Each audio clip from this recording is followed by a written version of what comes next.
경험의 기별인 것입니다. 이미 그렇게 준비된 사람을 통해서 그 일을 하시는 거예요. 우리 사랑하시는 우리 믿음의 가족들, 그래서 이 신앙생활은 그냥 행복한 거예요.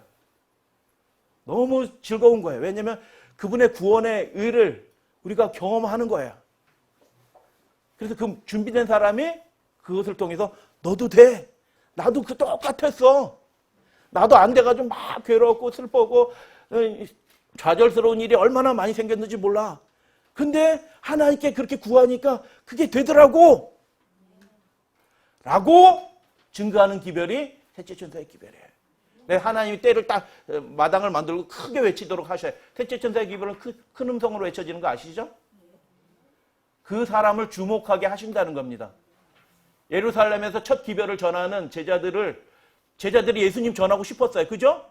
부활하셨으니까 야 예수님 사셨다고요. 막 나가서 전하고 싶었는데 예수님이 어떻게 좀 기다려야 돼.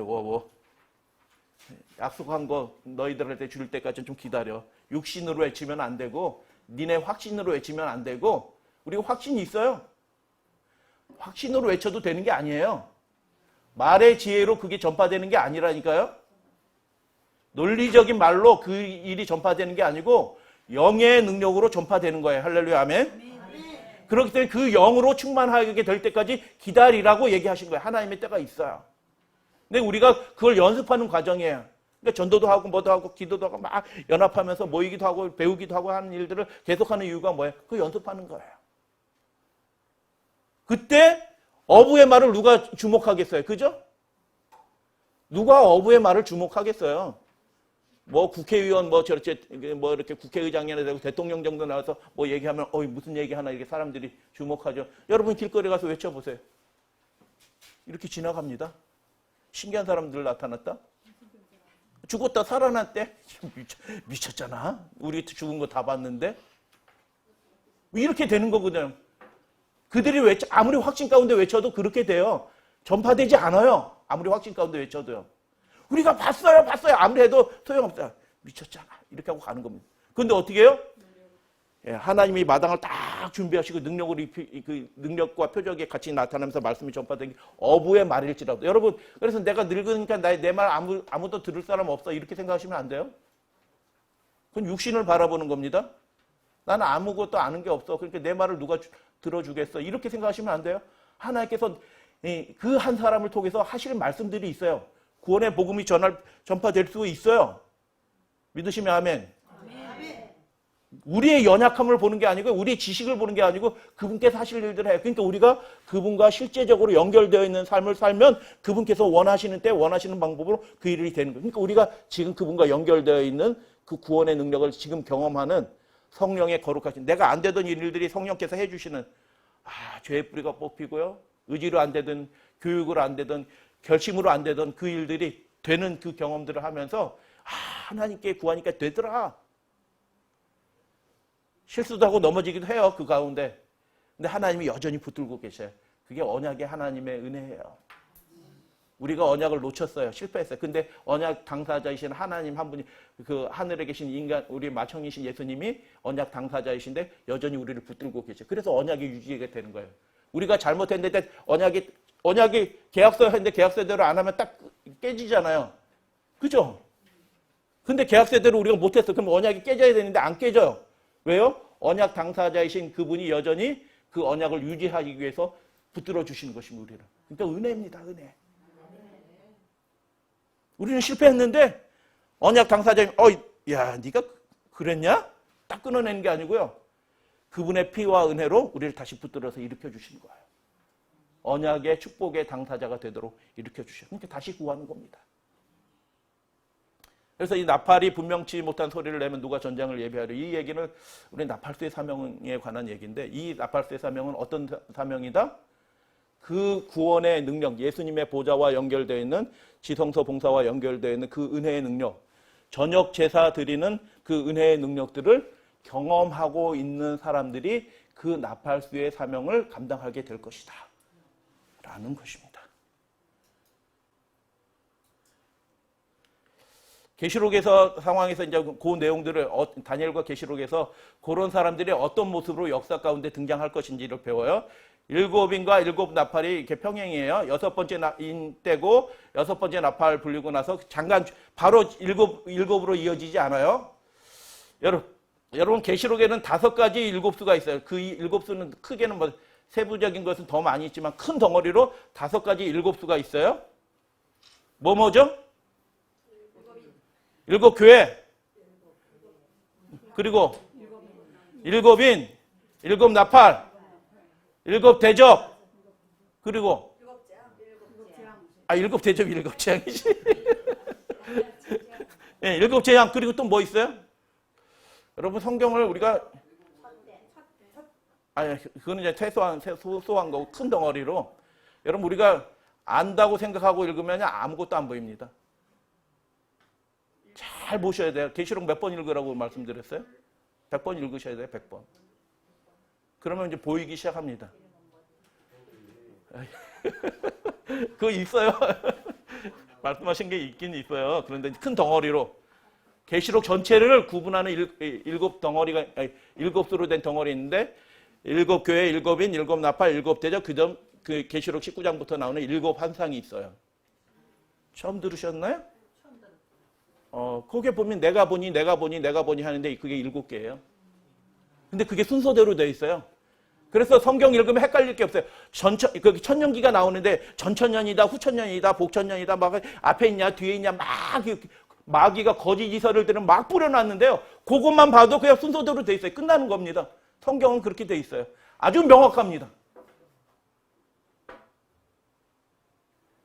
그러니까 성경을 안 읽고 성경을 깊이 이렇게 읽어보지 않으니까 자기 이론으로 자꾸 이론을 만들어내고 해서 마귀가 미혹하게 하고 다 넘어가게 만드는 것입니다. 성경 읽으시면 돼요. 그분의 영을 구하면서. 그래서 5덩어리가 있어요.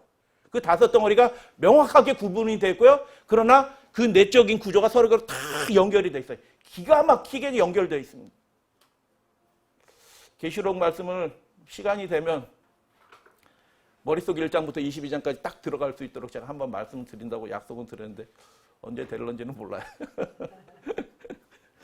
그래서 그렇게 되어 있는데 일곱인과 일곱 나팔은 6번째, 예를 들어서 일곱 환상은 내가 보니 해서 쭉 이어지는 거예요. 중간에 이렇게 멈추는 게 없어. 근데 일곱인과 일곱 나팔은 6번째 인을 떼고 그 중간에 다른 장면을 보여주셔요.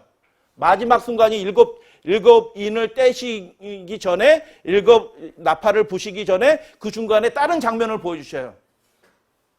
휴지기가라고 얘기하고 막간이라고 얘기하고 그래서 이 마지막 때를 위해서 일곱 인이 떼어지면 예수 그리스도의 재림이잖아. 8장 1절에 어떻게 해요?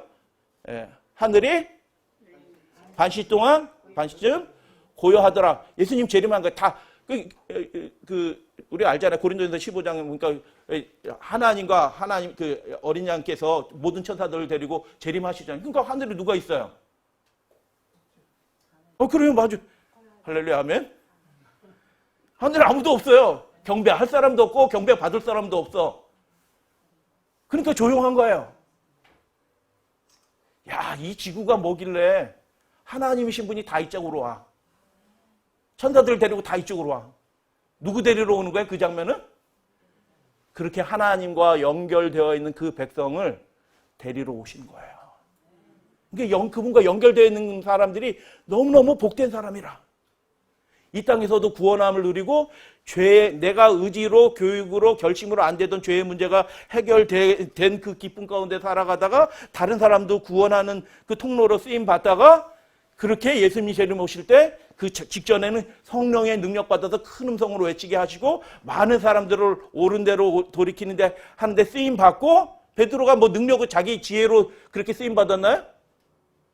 베드로가 자기 능력으로 3,000명 침례 주셨어요? 성령께서 다 하신 겁니다. 그 능력 하시는 위대한 하나님의 사역에 누가 쓰임 받아요? 이 세상적으로는 보잘것없는 아무것도 아닌 초라한 그 사람들. 그래서 마태복음 10장에서 예수님이 말씀하시는데 지극히 작은 자라고 얘기해요. 그냥 가난한 사람들이라는 뜻이 아니고 사명자에 관한 말씀을 하실 때 지극히 작은 자 하나에게 한 것이 곧 나에게 한 것이 그 지극히 작은 자가 누구예요? 베드로 같은 사람이에요. 내세울 게 아무것도 없어요. 여러분 세상적으로 좀 내세울 거 있으신 분 한번 손 들어보세요. 우리 자매님들은 미스코리아 진선미 중에서 하나 되신 분 한번 손 들어보세요. 방송에 나오신 분, 우리 그 남자 성도님들 중에서는 내가 예전에 국회의원 배지 달고 한 3선 했다라고 생각하시는 분은 내세울 거 아무것도 없어요. 그런데도 얼마나 교만한지 몰라. 그래요. 제가 그래요. 제가. 뭐 내세울 게 하나도 없거든요. 생긴 게 눈은 이렇게 짝짝이잡고 얼굴은 엎드리려 하고 뭐 내세울 게 뭐가 있어요. 할 줄 아는 것도 막 하나님 보시기에 인간이 해봤자 뭘 하겠어요. 그런데 인간은 그 자기가 한 거 조금 요모 경험한 거 가지고 대단한 거 아는 것처럼 대단한 거 하는 것처럼 얼마나 교만한지. 그 교만이 하나님의 능력에서 단절되게 하는 겁니다. 하나님이 도와주시려고 하는데 지는 필요 없대. 그게 마지막 시대의 형편이잖아요. 마지막 시대의 교회의 형편이잖아요. 하나님이 도와주고 싶어서 문화까지 와셨어요. 예수님이 문화까지 오셨는데도 자기는 필요 없대요.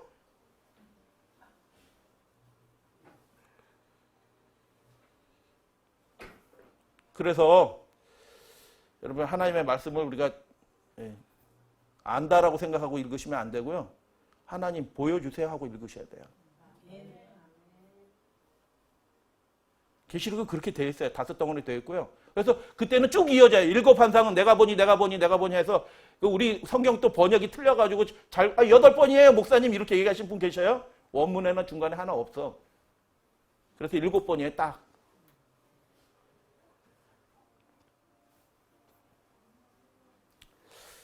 그런데 이 7인과 7 나팔은 중간에 그래서 7번째 인을 딱 떼시면 재림하시는 거예요. 근데 그 재림을 위해서 하나님께서 마지막 시대를 위해서 준비된 백성들이 있네요. 그게 그 막간에 잠깐 보여지는 겁니다. 이해가 되시나요? 이 구조가? 네. 잠깐 보여진 그 사람이 누구라고요? 아까 고린도서 14장에 나팔수에 그 사람들이 나팔수라나요? 세상의 나팔수. 그 나팔수가 어떤 사람이에요? 그 먼저 자기의 구원의 의를 하나님이 베풀어 주신 그 구원의 의를 간절히 그분의 은혜의 보좌를 붙들므로써 먼저 경험한 사람들, 그 사람들의 나팔수. 우리 사랑하시는 우리 말씀을 사모해서 전국 각처에서 모이신 우리 믿음의 가족들이 그런 사람이 되어주시면 좋겠어요. 우리가 또 실패할 거예요. 집에 내려가가지고 또 뭐 수틀리면은 또 누가 그랬어 이렇게 나올 거예요. 그때 재빠르게 아이고 하나님 제가 이게 들어도 여기까지 잘 안 내려오네 하나님 이렇게 생각하시고 빨리 회개하시고 그거 연습하는 거예요.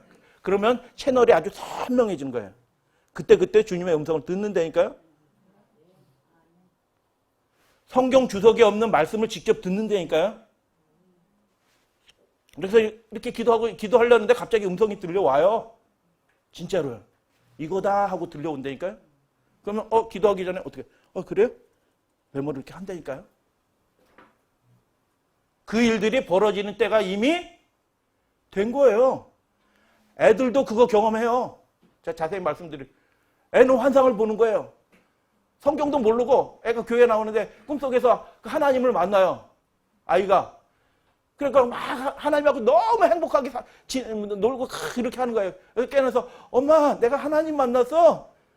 근데 하나님은 빛이시더라고. 빛으로 나타나신 거예요. 그 꿈에서. 성경에 그거 있는 거 알아요? 몰라요? 애가. 요한복음 1장 1절 3절에. 4절. 그거 몰라. 성경이 그 하나님은 빛이시라. 세상에 갓산에 비치는 빛이시라. 그런 거 몰라. 근데 하나님이 직접 아무것도 성경 모르지만 그 마음이 순결하고 깨끗한 아이가 하나님을 찾고 교회 오는 거 좋아하니까 그 아이를 통해서 그걸 보여주신 거예요. 그런데 근데 엄마는 나는 하나님이 줘서 그러는데 엄마는 저기 등을 돌아서서 저쪽은 멀리 떨어져 있더라고. 엄마 왜 그래? 엄마가 진짜 그런 상태였어요. 그분이 회개하셔야 되는 겁니다. 엄마가 애를 교회는 데리고 가는데 엄마가 그 영적 채널이 막혀 있는 겁니다. 그래서 애를 통해서 그걸 보여주시는 겁니다. 그래서 이 7번째 인을 떼시기 직전에 준비되는 백성들은 하나님께서 그 의의 능력을 경험하도록 예비하신, 경험하여서 그것들을 확신하게 그 채널이 연결된 그분과 신비한 연결, 전체 제목은 신비한 연결이에요. 전 강의도 꼭 이렇게 해서 들으셔요. 반복해서 들으셔야 돼요. 왜냐하면 그게 압축적으로 한 말씀이기 때문에 제가 말 빨리 하지 않아요. 그래 굉장히 깊은 얘기들이 서로 연결된 거기 때문에 그래 그렇네요. 그럼 막연하게 이렇게 하시면 안 되고요.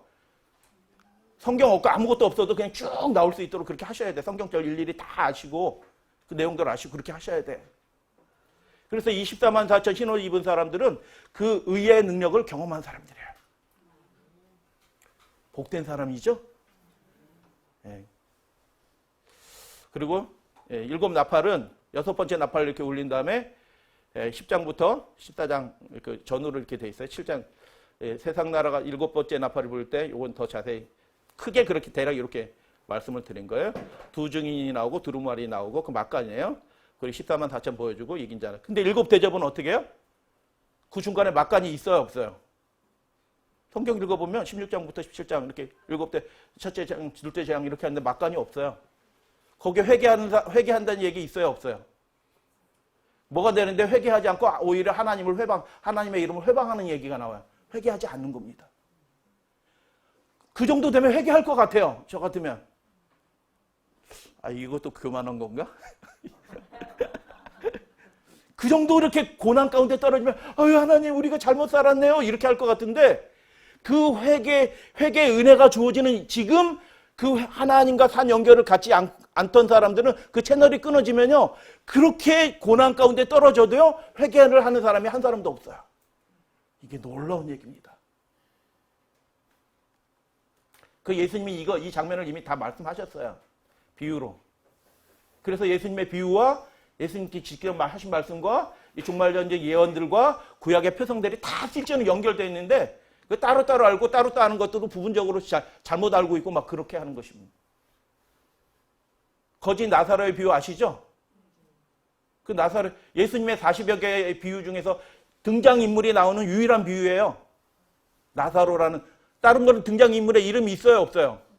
나사로의 비유만 거기 등장인물의 이름이 있어요. 특별한 비유입니다. 나사로의 이름이 무슨 뜻이에요? 예수님이 괜히 그렇게 이름 붙인 게 아니라니까요? 근데 그 나사로의 비유의 핵심적인 내용이 뭐예요? 1부, 2부, 2부가 있잖아요. 다운표 치고 할게요. 제가 설명하면 또 길어지니까. 지옥불에 떨어졌어요. 다운표 치고 지옥불에. 그냥 우리 많은 사람들이 오해하는 그 이언론에 오염된 그런 지옥불이 아니고요. 다운표 치고 지옥불 그 비유에서 떨어졌어요. 근데 그 부자가 어떻게 해요? 여러분 지옥불에 그 정도 떨어졌으면 그리고 아브라함 그 품속에 누워있다는 것은 무슨 뜻이냐면 누워서 밥 먹잖아요. 이렇게 잔치에. 예수님의 어린 제자가 요한이 품속에 있었던 그 제자라고 하는데 그게 뭐냐 멀리서 보면 이렇게 예수님 여기 누워있고 그러니까 이렇게 해서 보면 품속에 있는 것처럼 보이는 거예요. 잔치하는 장면이에요. 하늘에서 잔치하는 거예요. 구원받은 아브라함의 자손이 하나님 앞에서 잔치하는 장면이에요. 이렇게 누워서 이렇게. 그래 아브라함 품속에 있는 그 나사로한테 얘기하잖아요. 그럼 뭐라고 얘기했으면 좋겠어요? 나사로야 미안하다 이렇게 얘기해야 되는 거 아니에요? 네가 우리 집 앞에 있을 때 내가 한 번도 안 도와줬지 미안하다. 근데 지금 내 형편이 이러니 나 좀 도와줘라. 이렇게 되는 게 정당 아닐까요? 그죠? 여러분 같으면 그렇게 하겠어요? 안 그러겠어요? 여러분이 지옥불에 떨어져서 막 고통받고 있으면 그렇게 하겠어요? 안 하겠어요? 진짜 잘못한 거 맞고 그렇게 할 거예요. 그런데 그 부자가 어떻게 해요? 자세히 말씀드리지 않아요? 정말 충격적인 비유 중에 하나입니다. 아브라함이 그렇게 할 수 없다라고 얘기했는데 그 부자가 뭐라고 해요? 아니요! 라고 얘기합니다. 이야. 그 내용을 자세히 읽어보세요. 아니요 라고 얘기합니다. 믿음의 선조가 딱 얘기하는데 그렇게 할 수 없어. 근데 아니요 이렇게 얘기합니다. 회개할 수 없는 사람이 된 겁니다. 그 비유의 내용의 핵심이 그거예요. 왜 회개할 수 없는 사람이 됐어요? 모세와 선지자에게 듣지 아니하면 그 어떤 것으로도 그게 안 되는 겁니다. 결국 하나님의 말씀을 통해서 그것들이 거듭나고 변화되지 않으면, 말씀의 능력을 경험하지 못하면 그게 그 무엇으로도 안 되는, 그 이유는 은혜의 줄이 이렇게 끊어지게 되면 희미한 채널이 연결되었는데 그것마저도 세상 욕심과 자기 고집과 죄악 가운데 이렇게 끊어지면 그 이후로는 아무리 해도 안 되는 것입니다. 그래서 일곱 대접은 무슨 얘기냐면 그 나사렛, 부자와 나사렛 비유에서 나타난 그 부자의 운명과 같은 사람들의 이야기예요. 회개, 재앙이 그렇게 떨어지면 아이고 하나님 이렇게 할 것 같은데 안 해요. 네네. 네, 맞아요. 그래서 여러분 요한계시록 읽으실 때 나 일곱이 들어봤어. 이게 들어본 거 아는 게 아니라니까요. 일곱 나팔 들어봤어. 들어본 게 아는 게 아니고요. 일곱 대접 들어봤어. 그게 아니고 예수님이 이것을 통해서 무엇을 보여주셨냐면 진짜 믿음을 가진 사람들이, 예수님과 직접 연결된 사람들이 어떤 모습의 삶을 사는지 그걸 보여주는 것입니다. 그래서 일곱 대접에서는 첫 번째부터 일곱 번째가 쭉 이어져요. 은혜의 시기가 끝난 겁니다. 그때는 바벨론이 무너진 것입니다. 바벨론이 무너지는 장면이 16장, 17장, 18장에 나오는데 바벨론이 무너진데 거기서 이게 잘못됐구나. 우리가 잘못된 거 믿었네. 이러는 사람 있어요, 없어요? 없습니다. 그때는 아무도 바벨론에서 나오는 사람이 없어요. 그 전에 나와야 되는 것입니다. 그 마지막 때가 어때요? 이 준비된 나팔수 14만 4천, 하나님의 전 세계에 두신 하나님의 참 백성, 믿음의 백성, 하나님과 연결된 그 구원의 일을 이미 경험한 그 백성들이 외칠 때, 그때가 최후의 성경. 아주 짧게 외쳐져요. 10년, 20년 외쳐지는 게 아니에요. 아주 짧은 시간에 외쳐지고 그때가 최후에 나올 때고요. 지금 나오면 더 좋아. 준비될 수 있으니까 14만 4천으로. 더 큰 열심으로. 오후 11시에 나온 사람처럼.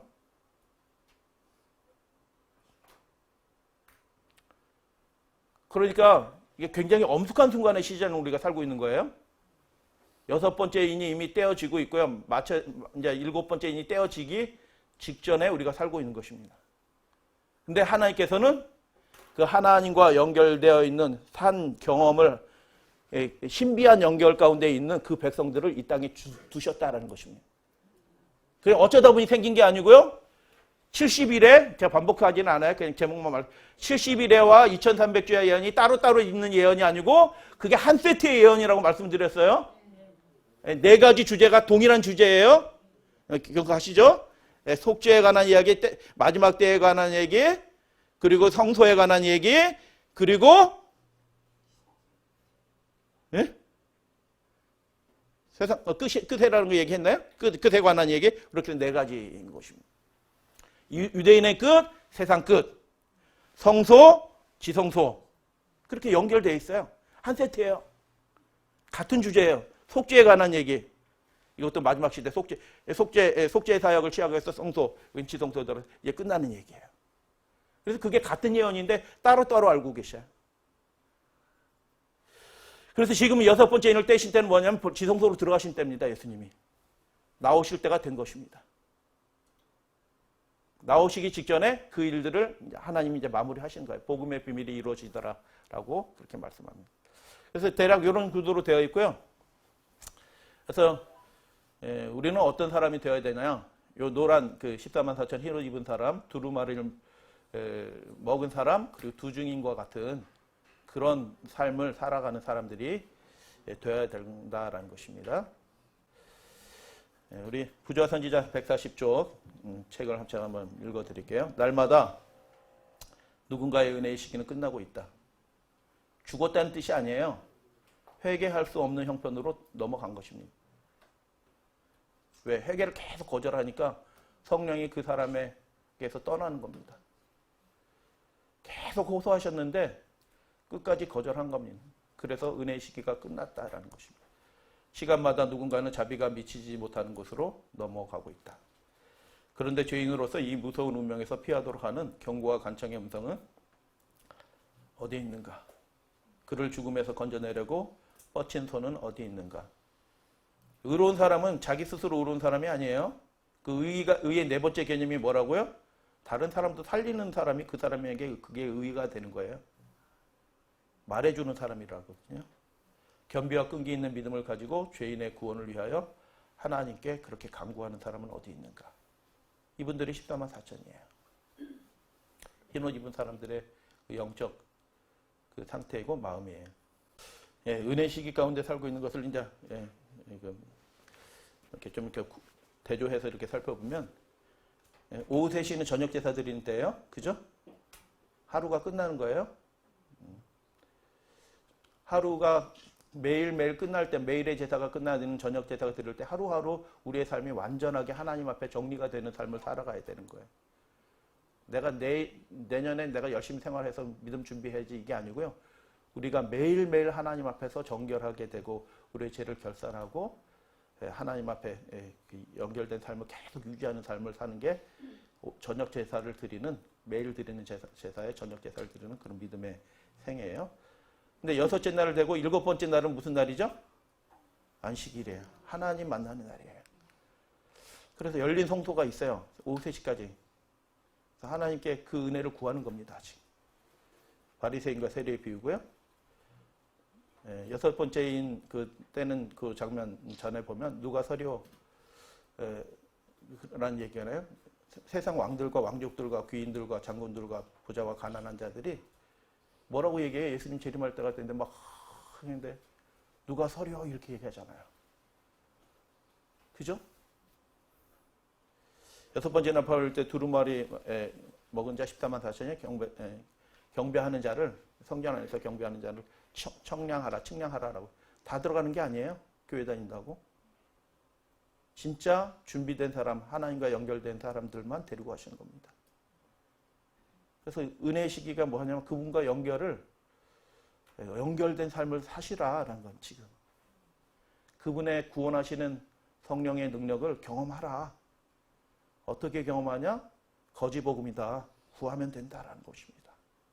내 안에 없다라는 것을 시인하고 하나님의 능력이 저에게 필요합니다라고 고백하고 그렇게 하나님의 은혜를 붙잡으라라는 얘기예요. 그래서 3시에 제사 드려지고 나면은 제사가 끝난 거예요. 저녁 제사가 끝난 거고요. 예수님이 지성소에서 나오신 거고요. 계시록의 상황을 보면 복음 전도가 마쳐졌다. 복음의 비밀이 이루어졌다라고 천사가 그렇게 외쳐져요. 속죄자가 더 이상 없는 것입니다. 의로운 자, 불의한 자가 계시록 22장에서 불의한 자는 그대로 불의를 행하고 의로운 자는 그대로 의를 행하게 하라라고 그렇게 말씀하셔요. 구분이 딱 된 겁니다. 나오셨어요. 다니엘 7장에 예수님이 보좌 앞에 나서 나라를 받으셔요. 그 나라가 무슨 나라예요? 나라는요, 하나님의 백성으로 이루어진 게 하나님의 나라예요. 그분의 명단을 딱 받는 겁니다. 데려고 올 사람, 구원받은 백성들을 여기 마치고 나와서 보좌 앞으로 나와서 이 사람들이다 하고 하나님께서 주신 그 명단, 데려고 올 사람 명단이에요. 할렐루야, 아멘. 그게 나라예요. 그게 나라. 의로운 자가 계시록 20장 그래서 의로운 자는 그대로 의를 행하고 의를 행하는 채로 있게 하고 불의한 자는 그대로 불의를 행하는 채로 있게 하라. 끝난 거예요. 딱 구분이 끝난 거예요. 그 명단을 받는 분이 누구셔요? 예수 그리스도셔요. 그래서 다니엘서 7장에 보좌 앞으로 나와서 예수님이 나라를 받으시는 거예요. 그때 우리가 거기 들어가 있어야 되는 거예요. 6번째 나팔 보는데 7장 내리잖아요. 그 다음에 7장 내릴 때 회개하는 사람이 있어요? 없어요? 없다고 말씀드렸어요. 왜 회개하는 사람이 없어요? 복음 전도가 마친 겁니다. 구원받을 사람은 다 이미 하나님과 연결되어 있는 겁니다. 다 연결되어 있어요. 인 다 맞은 겁니다. 인. 하나님의 인을 다 맞았어요. 데리고 올 사람 표시 다 해놨어요. 천사가. 여기 표시해 놓으셨네. 이렇게 다. 천사들이 보면 보이는 겁니다. 아, 저 사람들 집중적으로 지켜주고 보호해 주는 겁니다. 표시 다 해놨어요. 하나님이. 복음 전도가 마친 겁니다. 그 사람들은 7장에서 보호해 주셔요. 미가엘이 일어나신다잖아요. 다니엘서 12장에. 왜 일어나셔요? 지키고 보호하시고 그분의 나라가 이긴다는 것을 입증하시기 위해서 일어나시는 겁니다. 할렐루야, 아멘. 그 미가엘이신 예수님이 그 백성을 위해서 이제 지성소에서 봉사 끝나고 나오셔서 직접 그 백성들의 대표가 돼서 다윗이 벌벌 떠는 이스라엘 백성 답변해서 골리앗을 탁 무찌르는 것처럼 대구인 미가엘이신 분이 일어나셔서 그 백성들을 위해서 싸우시는 거예요. 그래서 입증하신 이 백성이 참 백성이거든 입증하시는 겁니다. 그리고 재림. 그래서 6시가 되면 다음 날 시작되는 거잖아요. 6시가 되면. 그죠? 다음 날은 무슨 날이에요? 안식일이에요. 속죄제가 없고요. 그래서 속죄 받을 은혜 가운데서 속죄 받은 사람이 은혜 가운데서 안식일을 기다리는 거예요. 속죄 제사 마친 다음에 그 평안 가운데. 그리고 6번째 인의 상황에서 생각하면 의롭게 함을 받은 다음에 재림을 기다리는 거예요. 그리고 6번 나팔의 입장에서 생각하면 그들이 특별한 보호 가운데 고난의 기간을 통과하면서 예수님의 근데 그 고난을 힘들게 통과하는 거 아니에요. 놀라운 구원을 경험하면서 예수님의 재림을 기다리는 것입니다. 그럼 그런 사람이 되어 주십시오. 하늘 안식일이 우리를 기다리고 있고요. 하나님과 만나는 날이에요. 하늘이 반시쯤 고요한다고 6번째는 그렇게 되어 있고요. 6번째 날은 나팔에서는 세상 나라가 주의 나라 예언적으로 돼 있어요. 이게 현재 시점으로 되니까 그렇게 될 것입니다라고 세상 나라가 주의 나라가 될 것입니다라고 그렇게 선포하면서 그 장면이 이제 나중에 이제 19장 이후로 20장, 21장이 새 예루살렘으로 이렇게 이제 보여집니다. 그래서 지금 우리는 어디에 있는 사람들이에요? 오후 3시에 사는 사람들이에요. 빨리 우리가 뭘 경험해야 되냐면 그분의 보좌를 붙들어서 우리의 속사람이 새로워지는 그 경험을 아주 분명하게 경험하는 사람들이 이 마지막 시대에 필요하다라는 것입니다. 죽은 자 심판하고 계시고요. 산자도 심판받고 있고요. 근데 이 일을 하기 위해서 하나님께서는 이 일이 중요해요? 안 중요해요? 인류 역사의 복음을 마치는 일에 너무너무 중요한 일이에요. 그렇기 때문에 2300주의 예언을 통해서 아까 하나 빼먹은 게 교회네. 제일 중요한 거 빼먹었는데 70일에는 그 복음을 시작할 교회가 탄생할 것을 예언한 거고요. 2300주야는 그 복음을 완성할 교회가 탄생할 것을 예언한 거예요. 그 첫 번째, 두 번째 동영상 복습하세요. 그래서 마지막 교회가 탄생할 것을 어떤 교회냐면 그분과 직접 연결되어 있는 마태복음 18장의 말씀대로 우리가 땅에서 매면 하늘에서 매고 우리가 풀면 하늘에서 풀려. 그래서 그분과 직접 연결되어 있는 그 교회가 70일에 끝날 때 오순절 성령을 통해서 생겨나고요. 성소 들어가실 때 2300주야가 끝날 때 그 성소에서 지성소로 들어갈 때 이 땅에서는 그 교회가 탄생한 것입니다. 그러니까 이 교회는요. 하나님의 계명과 예수 믿음을 지키는 교회는 어쩌다 보니 생겨난 교회가 절대로 아니다. 아멘. 예언에서 주목하게 하시고 탄생한 것입니다. 다 반복하지 않아요? 그래서 그 사명을 감당하는 오후 3시의 사람들이 누구예요? 우리예요. 시간이 다 됐어요. 빨리 그거 경험하셔야 돼요. 하나님이 우리를 얼마든지 구원하실 수 있어요. 우리 가정을 얼마든지 구원하실 수 있고요. 우리의 죄악에 해결되지 않는 내 마음의 문제, 그 옛날 성벽들을 하나님은 해결하실 수 있고요. 그거를 외치는 사람들이에요. 짐승의 표가 주어집니다. 먼저.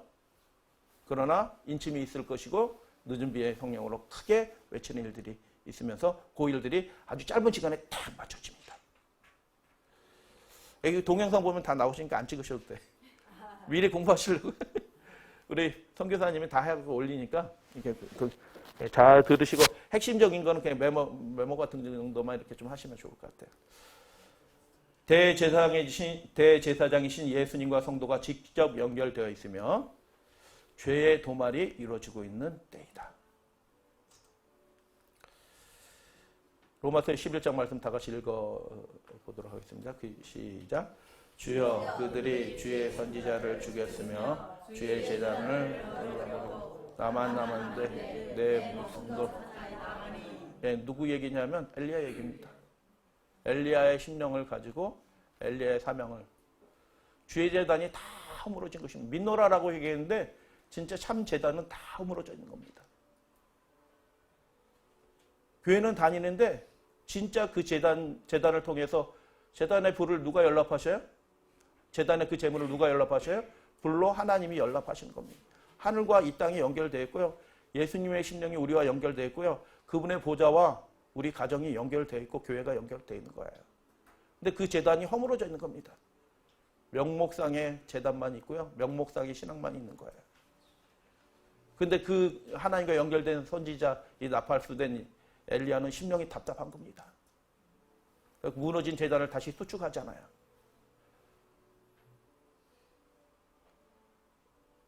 그 무너진 재단을 수축하는 그 일들을 지금 누가 하고 있어요? 우리 각 사람이 각 가정에서 각 교회에서 그 일들을 하고 있는 거예요. 진짜 하나님의 그 성령의 불과 같은 능력들을 경험하는 재단이에요. 근데 그 가짜 재단들이 많이 있어요. 북방 이스라엘이 망한 죄악이 무슨 죄악일까요? 네, 그거 맞거든요. 맞는 말씀이에요. 근데 열왕기서 계속 읽어보시면 계속 반복되는 그것 때문에 결국 망해요. 북방 이스라엘. 하나님 믿고 하나님 예배하는 나라거든요. 그 나라는요. 이방보다는 훨씬 좋은 나라예요. 하나님 예배하니까. 근데 그 무슨 죄악 때문에 망하냐면 여로보암의 죄악 때문에 망한다고 그래요. 계속 반복이 되는 얘기가 여로보암의 죄, 여로보암의 죄, 여로보암의 죄에서 떠나지 않았더라. 그런 얘기가 반복이 돼요. 그 여로보암의 죄가 뭐예요? 왕상 12장에 보면 제단을 2개 만든 겁니다. 금송아지도 들어있지만 4가지가 있어요. 그 죄악이. 그 죄악이 남방 유다에서도 그대로 반복돼서 결국 남방 유다도 그것 때문에 망합니다. 이 마지막 시대도 그 문제가 때문에 가정이 망하고 교회가 망하는 것입니다. 엘리야는 그것을 알기 때문에 회복하려고 하는 것입니다. 제단 2개 만든 겁니다. 제단이 몇 개 있어야 돼요? 제단은 하나예요. 오직 예수 그리스도예요. 내 힘으로 되는 게 아니고요. 그분의 힘으로만 되는 거예요. 열린 길은 하나밖에 없어요. 휘장에 성소 안으로 들어가는 문이 몇 개예요? 동서남북 다 뚫어놨어요? 하나입니다. 내 힘으로 되는 게 아니에요. 오직 그분께 전적으로 굴복할 때만 그 일이 이루어지는 거예요. 그분의 은혜의 보좌를 붙들 때만 그 일이 이루어지는 거예요. 머리를 풀어헤치고 옷을 찢고 하나님 앞에 엎드려서 내가 죽은 것처럼 애통하고 하나님의 의를 구하는 자에게 그 일이 이루어지는 거야. 그런데 여로보암의 왕은 제단은 그렇게 2개를 만든 거예요. 근데 결정적인 죄악은 뭘까요? 13장에서 나와요. 하나님이 그래도 여로보암을 사랑하시는 겁니다. 하나님은 너무너무 좋으신 분이에요. 인생과 같지 않으신 분이에요. 저 같으면 이미 끝냈을 것 같아. 이놈이 이게 내가 선지자 보내가지고 네가 다윗처럼 내게 충성하면 다윗의 위처럼 네 위가 영원할 거다 이렇게 보장해 주셨거든요. 이야, 하나님 너무너무 좋으신 역성혁명 이렇게 해가지고 나라 2쪽 만들었는데 하나님이 뭐라고 선지자를 통해서 뭐라고 얘기하냐면 다윗의 위처럼 네 위도 영원할 것이다. 다윗이 율례와 법도를 온전히 순종하고 지킨 것처럼 계명을 지킨 것처럼 네가 그렇게 하면 네 위가 그렇게 될 거라고 얘기하셨어요. 하나님이 남방유다 시들시들해지면 이 백성을 통해서 그 일을 하시려고 한 겁니다. 근데 여로보암이 어떻게 해요? 인간적인 머리 굴리는 겁니다. 절기가 되면 백성들이 어디로 내려갈까? 예루살렘으로 내려갈까? 우리 사랑하신 우리 믿음의 가족 이렇게 말씀 나누는 게 너무너무 행복해. 왜냐하면 어떤 분들은 이렇게 말씀 나누면 이게 몰라요. 성경을 안 읽고 내용도 모르고 그러니까 일일이 다 설명해야 돼요. 그러다 보면은 한 3분의 1, 5분의 1 하다 맞춰요. 근데 사랑하고 축복합니다. 감사합니다. 아이고 이게 한마디 해도 다 이미 내용들 알고 계셔서 너무너무 감사하게 생각해요. 그 13장에 무슨 죄악이는 결정적인 죄악이에요. 그 죄악이 실제로 모든 가톨릭에 이 타락한 개신교회 그리고 그 구원의 은혜의 능력을 경험하지 못하는 분들의 결정적인 죄악은 그 죄악 자체가 아니에요.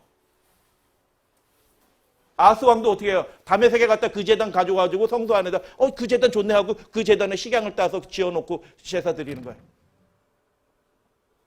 세상 것 흉내내서 신앙생활 하시면 안 되는 거예요. 순전한 하나님의 말씀과 그분의 말씀에 전적으로 순종해서 그 제물을 드릴 때 불이 내려오는 거죠. 인간이 보기에 그거 멋있다 이렇게 하면 될 것 같다 그거 해서 되는 게 아니에요. 아하스 그래서 이후에 남방 유다도 그렇게 해서 망하는 겁니다. 똑같아요. 아하스의 문제, 여로보암의 죄악도 똑같은데 결정적인 문제는 뭐냐면 선지자를 보냈는데 어떻게 해요? 그 제단이 무너지리라 라고 선포 딱 했는데 진짜 제단이 확 무너지는 거예요. 누가 무너뜨린 거예요? 지진 나서 무너졌더래요. 이렇게 하시면 안 되고요. 우연찮게 무너진 거예요. 때마침. 그렇게 한 게 아니고 하나님이 무너뜨리신 겁니다. 그 제단 필요 없다라고 무너뜨리신 거예요. 그때 어떻게 해야 돼? 하나님. 이렇게 했어야 되는 겁니다. 근데 여로보암 왕이 어떻게 할게요? 할렐루야. 장로님. 사랑합니다. 손을 쭉 뻗어서 저놈 잡아라 이렇게 한 겁니다. 거기서 끝난 겁니다. 은혜의 시기가.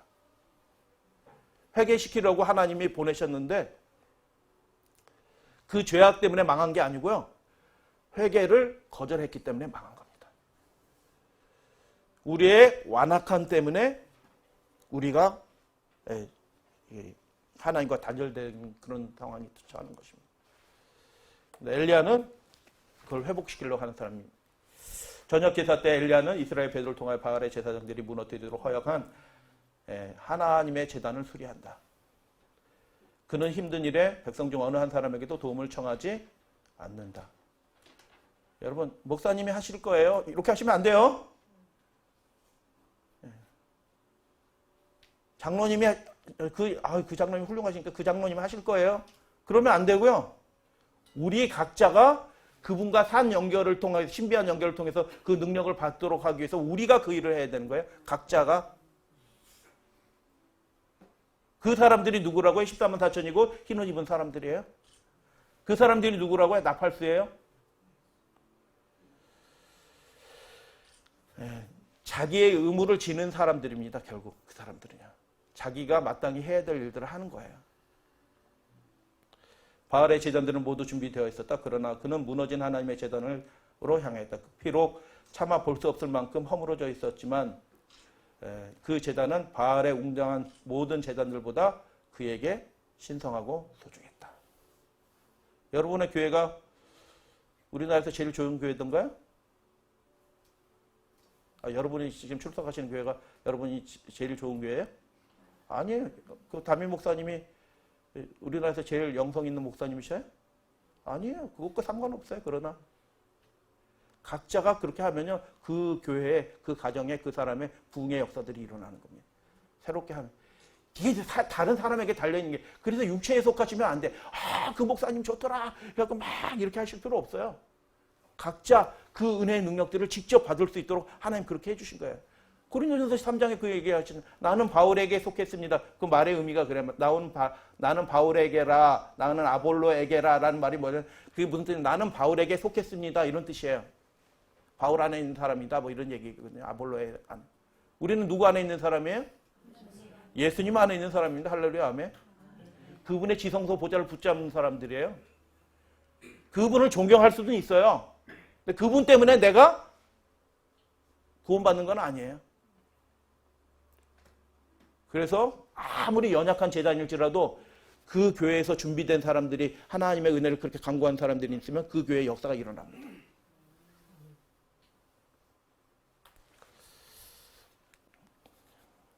다 같이 읽겠습니다. 시작. 아들을 믿는 자에게는 영생이 있고 아들을 순종하지 않는 자는 영생을. 여러분, 교회들이 다 믿음 얘기합니다. 근데 계시록 읽어보시면 알아요. 그 믿음이 어떤 믿음인지. 그냥 믿음이 아니고요. 마귀를 대적하여 이기는 믿음이에요. 7개에 계속 반복되는 얘기예요. 이기는 자는. 각 시대의 모든 백성들이 형편과 상황이 없이 하나님의 보좌를 붙들고 그분의 말씀에 의지하여 이기는 겁니다. 그래서 내가 예수님 믿어드렸어요. 이게 아니고요. 나는 교회 다녔어요. 이 얘기가 아니고요. 믿는 자에게 생명이 주어져요. 그분의 능력이 주어지는 거예요. 그래서 성경이 말하는 믿음, 예수님이 말하는 믿음, 그리고 어떻게 해요? 계시록이 말하는 믿음은요, 그 요즘 교회에서 목사들이 얘기하는 믿음이 아니라요. 가짜 복음이 전 세계를 뒤덮고 있는 것입니다. 능력이 없는, 마음만 편하게 해주는, 어느 정도 거룩해진 것처럼 보이게 하는 가짜 복음이 전 세계에 편만한 것입니다. 진짜 믿음은 어떤 믿음이래요? 하나님께 전적으로 굴복하는 믿음이에요. 어느 정도 굴복하는 게 아니고요. 내 의지와 생각과 욕정이 다 하나님 앞에, 인생의 계획들이 다 하나님 앞에 드려지는 거예요. 그렇기 때문에 하나님이 전적으로 새롭게 하는 것입니다. 요거는 곤란해하고 남겨둔 게 아니고 이 죄악과 이 계획도 하나님 앞에 다 드리고 하나님 뜻대로 하옵소서 하는 사람들이에요. 완전히 굴복하는 자예요. 그게 믿음이래요. 그게 생명이래요. 그래서 우리가 실패했을 때라도 실망하시면 안 돼요. 왜냐하면 하나님께서 여전히 우리를 다시 하실 수 있어요. 그러니까 그분께 다시 맡기시면 돼요. 그게 매일 드리는 제사의 삶의 실제적인 모습이에요. 요한 다 아시는 말씀이지만 읽어요. 요한복음 14장 시작. 너희가 나를 사랑하면 나의 계명. 그게 믿음이라니까요. 내 믿음 가지고 하나님 앞에 나가는 게 아니에요.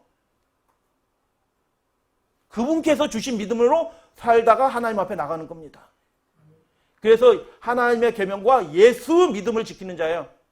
어떤 위대한 사람의 그 믿음의 모범을 따는 게 아니고 예수님이 주신 그 믿음을 가지고 살다가 예수님 맞이하는 겁니다.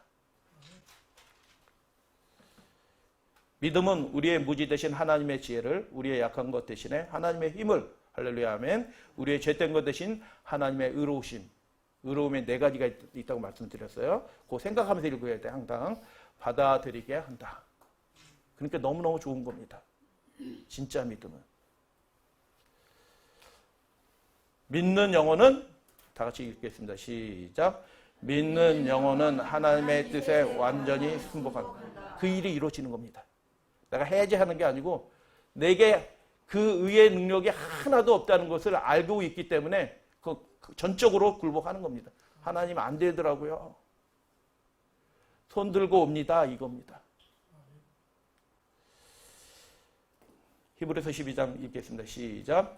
죄인들이 이같이 자기에게 거역한 일을 참으신 일을 생각하라. 너희가 죄와 싸우되 피 흘리기까지는 대항하지.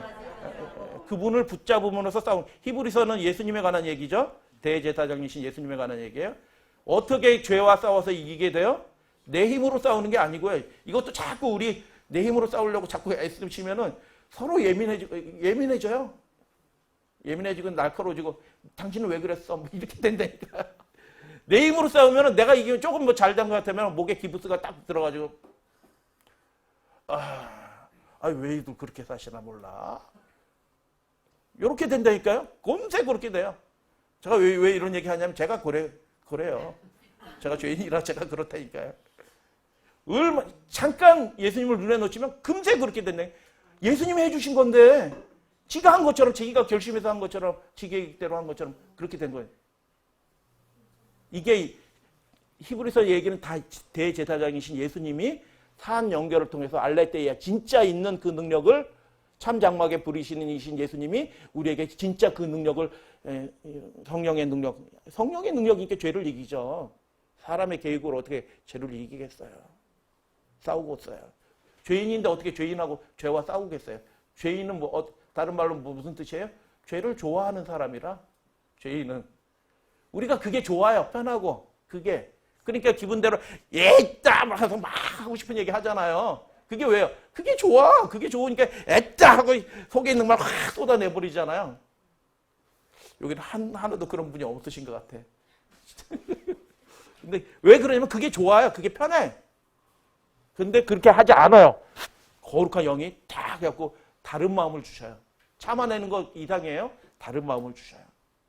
스스로도 그 불쌍히 하나님 제가, 그리고 다른 사람도 그래. 계시록 1장 18장 우리 읽겠습니다. 그의 피로 시작.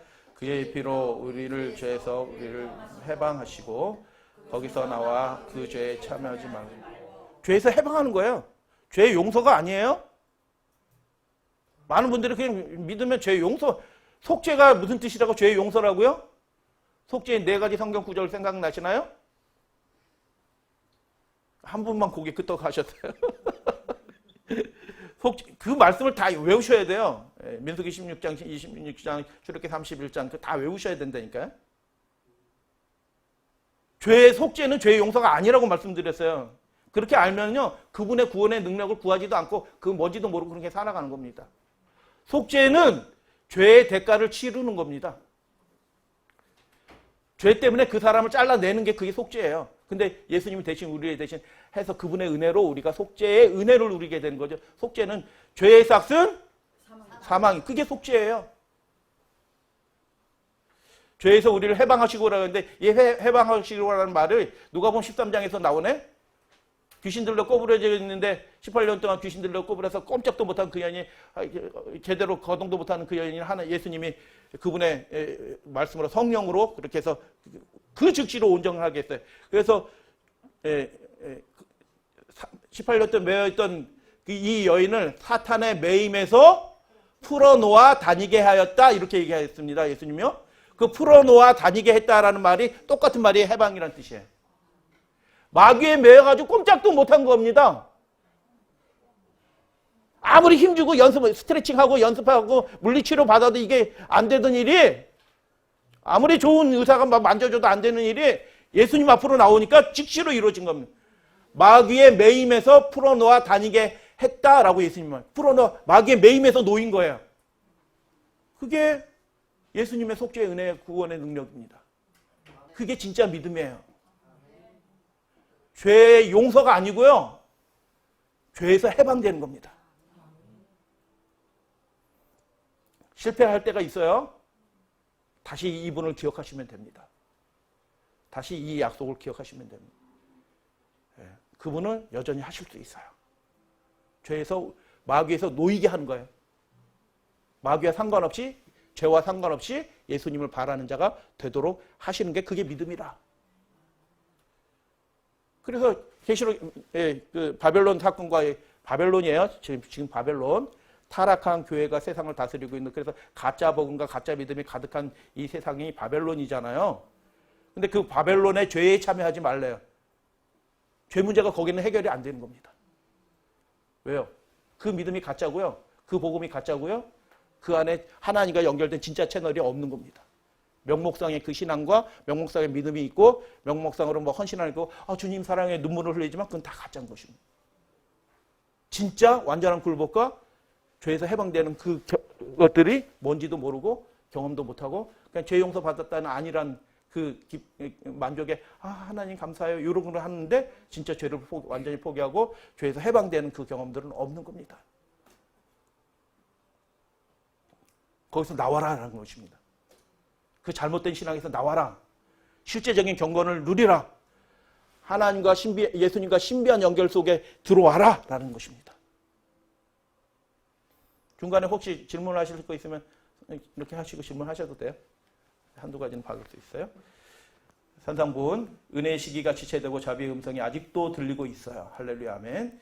지금은 우리가 뭐 할 때다? 죄를 버릴 때이다. 이게 다른 말로 하면 우리가 완전히 굴복해야 될 때라는 뜻이에요. 왜냐?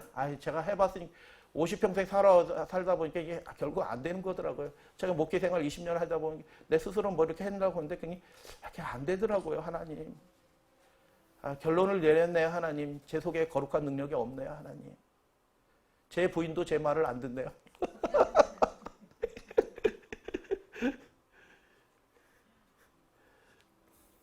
제 남편도 제 말을 안 들어요. 왜 그럴까요? 뭔가 막혀 있는 겁니다. 하나님께서는 이 약속의 말씀에 하나님께서는 온전히 설 수 있도록 충분한 준비를 우리 가운데 해놓으셨다. 그분과 연결되시면 됩니다. 그대는 준비되어 있는가? 그대는 혼인 예복을 입고 있는가? 지금 나팔수들은 이미 입고 있어요. 하나님께서 전 세계 재림교회 이 백성들 연결된 백성 통해서 이미 14만 4천을 준비해 놓고 결정되어 있지는 않지만 준비된 사람들이 있어요. 있다니까요. 그 사람들은 이미 능력을 경험하고 있어요. 오늘 시간 되면 잠깐 말씀을 드릴까요? 이미 성령의 능력이 나타나고 있어요. 우리 지혜로, 우리의 논리로, 우리의 말씀으로 우리가 복음 전파하는 게 성령으로 지금 복음이 전파되고 있다니까요. 혼인 예복을 입고 있는가? 입은 사람들은 그걸 빠셔야 돼요. 깨끗하게 잘 간수를 하는 겁니다. 예. 왜 교황권을 하필 그 매일 드리는 제사, 예수님과 연결되어 있는 그 제사의 그 공효를 누리는 것을 방해했을까? 예. 미사 제도가 중요한 게 아니고요. 내가 그걸 진짜 누리는 게 중요한 거예요. 요즘에는 카톨릭이 우리 신앙생활 방해도 하시지 지금. 뒤에서 이렇게 해가지고. 하는데 진짜 중요한 건 뭐냐면 세속의 영이에요. 세속의 영. 무신론의 영입니다. 자기 방식대로 자기가 자기 인생을 계획하고 자기 뜻대로 살려고 하는 영이에요. 계시록 읽어보면 그게 진짜 중요한 영이에요. 그래서 다니엘서 여러 군데에서 매일 드리는 제사를 대적하는 마귀의 대리자들이 있어요. 우리가 그것으로부터 보호함을 받고요. 그 의의 공효를 누리게 되어요. 출애굽기 29장에 보면 매일 1년 된 어린 양 2마리니 한 어린 양은 아침에 드리고 한 어린 양은 저녁 때에 드릴지며 이는 너희가 대대로 여호와 앞에 회막문에서 늘 드릴 번제라. 매일 드리는 제사라는 뜻이에요. 타미드라는 뜻이고요. 내가 거기서 너희와 만나고 내게 말하랴. 만나 주시겠다는 겁니다. 이 매일 드린 제사의 이야기는 뭐냐면 그렇게 하나님의 은혜의 보좌를 붙잡는 사람은 대제사장을 따라서 그 지성소까지 들어가는 사람들을 하나님이 만나 주시겠다는 겁니다. 안 되는 일들이 되게 해 주시겠다는 겁니다. 그분의 능력이 준비되어 있다라는 뜻이에요. 그래서 너의 삶이 신령해지고 거룩해지고 기쁨으로 충만해지게 우리 가정이 그렇게 되도록 하나님께서 해 주시겠다는 거예요. 너희와 만나 주시겠다는 약속입니다. 하나님과 만나면 벌어지는 일 2가지 잠깐 말씀드릴게요. 매일 드리는 제사의 공유 2가지. 히브리서 7장 27절 다 같이 봉독합니다. 시작. 다 같이 시작. 저 대제사장들이 먼저 자기 죄를 위하고 다음에 백성들의 죄를 이는 저가 단번에 자기를 들여 이루셨습니다. 히브리서 10장의 말씀. 염소와 송아지 피로 아니하고 오직 자기 피로 영원한 속죄를 이루사 단번에 성소에 들어가셨느니라. 이 뜻을 쫓아 예수 그리스도의 몸을 단번에 들이심으로 말미암아 우리가 거룩함을 얻었노라. 그래서 그분의 은혜를 이렇게 붙잡는 사람들에게는 명목상의 것이 아니라 실제의 속죄, 속량, 이게 말이 바울이 그냥 기록한 게 아니에요. 이게 사실 이거 레위기 25장도 살펴보고 이렇게 해야 되지만 그냥 넘어갑니다. 속량, 속죄 이렇게 개념을 이루어지게 하는 겁니다. 이게 사람의 힘으로 안 되는 게 그게 마귀로부터 자유하게 되는 일들을 마귀한테 뺏어오는 거예요. 이거는요. 어떻게 뺏어왔어요? 우리가 마귀한테 탈출하려고 막 노력하잖아요. 하거든요, 우리들. 그러니까 뭐 양심이 찔리고 꺼리낌해서 막 탈출하려고 하는데 마귀가 이놈 어디가 하고 딱 잡아놓거든요. 제 삶이 그랬어요. 지금까지 삶이. 막 벗어나려고 막 이렇게 했는데 내가 다 잘 알고 있거든. 네 약점 딱 잡아가지고 여기 다시 원상복귀 하고 절망하게 만들고 엎드러지게 만들고.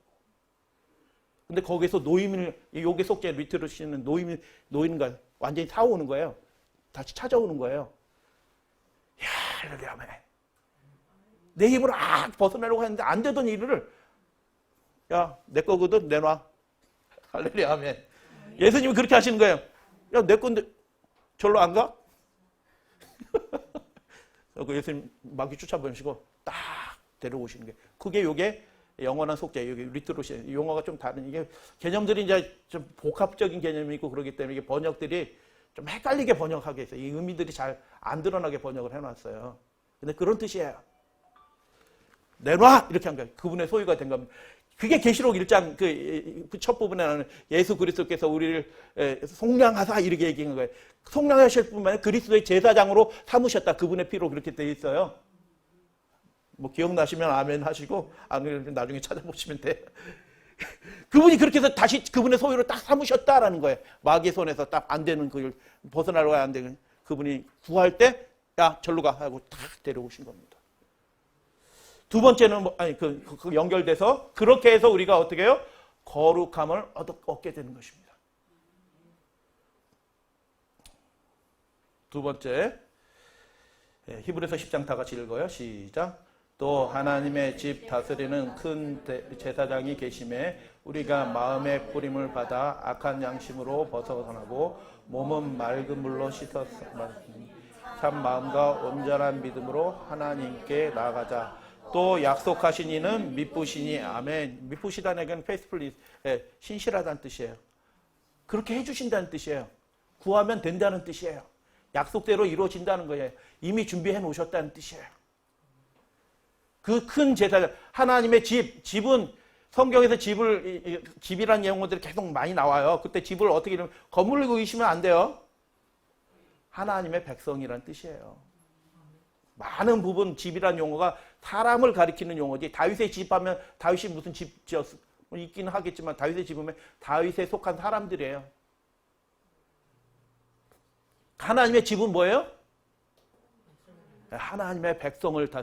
그게 누구게요? 갑자기 끊어져. 이게 가까이. 하나님의 집이 누구게요? 그분과 연결된 백성이에요. 연약하지만 어떻게 해요? 제가 그런 능력 없어요. 하나님 저를 도와주셔야 하고 그분의 은혜를 저녁 예배드리는 그 의에 동참하는 믿음으로 하나님을 그렇게 붙잡는 그 사람을 예수님이 어떻게 해요? 왕이신 분이 어떻게 하신대요? 다스리신대요. 그래서 죄에서 이기게 되는 겁니다. 내가 나를 통치하면 못 이겨요. 근데 그분이 다스려 주시니까 이기게 되는 거예요. 그래서 로마서 5장에 죄가 왕노릇한다고 그러셔요. 마귀한테 붙잡혔으니까 죄가 왕노릇하는 거지. 그런데 우리가 주님께 속량함을 받은 사람들은 어떻게 돼요? 제사장이신 예수님께 연결되어 있기 때문에 그때 구하고 천사로 구하지 못하면 어떨 땐 천사로 돌봐주셔요. 이게 하나님의 은혜라. 우리가 마땅히 빌 바를 구하지 못해요. 어떨 때는 초점이 안 맞아가지고. 그런데 그래갖고 하나님이 돌봐주고 계신 거예요. 이게 기적 같은 일이라. 근데 그래서 은혜도 뭐 한다고 그래요? 로마서 5장에 보니까 왕노릇한대요. 은혜가 세요? 죄가 세요? 마귀가 세요? 예수님이 세요? 예수님이 통치하시면 다스리시면 이기게 된다는 것이에요. 할렐루야, 아멘. 그 은혜가 그 마음에 강처럼 배에서 생수가 쏟아나는 것처럼 뿌려진대요. 그래서 그 샘이 마음의 샘이 정결하게 되는 죄의 여러 가지 개인적인 문제들을 해결하는 것이 아니라 그렇게 살아왔어요. 제가 50평생을 이런 문제를 해결하려고 자꾸 요 문제 해결하고 요 문제 요건 하지 말아야지. 자꾸 이거 끊어놔야지. 막 이렇게 하는데 그게 잘 안 되더라고요. 그런데 어떻게 해요? 그분께 완전히 굴복하고 그분의 내게 없는 그분의 능력을 구하면 그분께서 다스려 주신대요. 우리를 그 백성을 하나님의 집을 대제사장이신 분. 그래서 그분과 연결되어 있는 거예요. 그분과 연결된 그 백성들이 그 의의 공효를 누리는 거예요. 몸은 맑은 물로 침례 얘기예요. 침례에 관한 말씀도 성경절 4개가 다 중요한 성경절이 있는데 참 다음에 시간 되면 말씀드리고 안 그러면은 각자 이렇게 성경 잘 읽어보시면 영으로 깨달을 때가 있어요. 참 마음과 온전한 믿음으로 하나님 앞에 나가게 해 주신다는 거예요. 그걸 약속해 주셨다는 거예요. 그래서 매일 드린 제사의 공의 두 번째는 뭐냐면 우리의 샘의 근원이 정결하게 되는 겁니다. 그게 진짜 정결이에요. 죄의 문제가 영원히 해결되는 근본적으로 해결되는 일들이 있을 것이다. 그래서 그리스도와 연결되고 거룩해지고 깨끗해진 성도에 대한 삶의 환상이 계시록에 나타나는데 계시록 21장에 새 예루살렘의 도성의 모습으로 나타나는 것입니다. 어린 양의 아내를 보이리라. 근데 하늘에서 혼인식이 있다는 거 알고 계시죠? 하늘에서 지금 혼인식이 이루어지고 있는 거예요.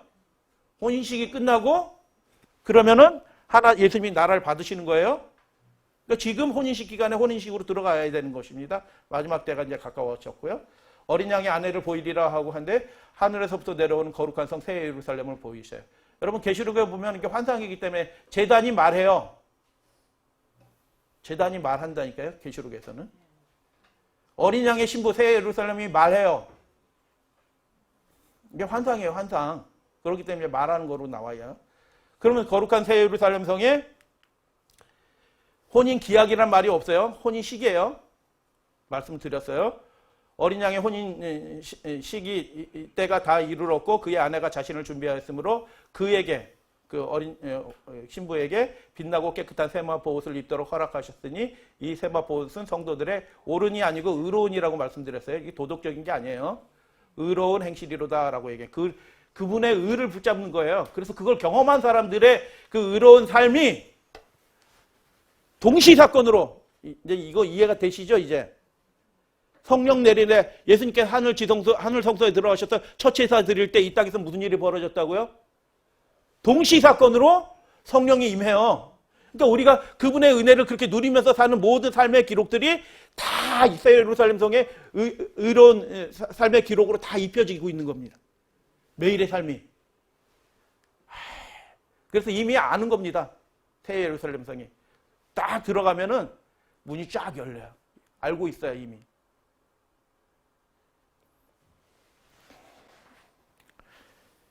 다니엘서 8장 14절 그때 성소가 정결하게 되리라. 그 일들이 이루어지고 있는 것입니다. 그게 대속죄일의 표상이다라고 말씀을 드렸어요. 레위기 16장 너희가 여호와 앞에 정결하랴.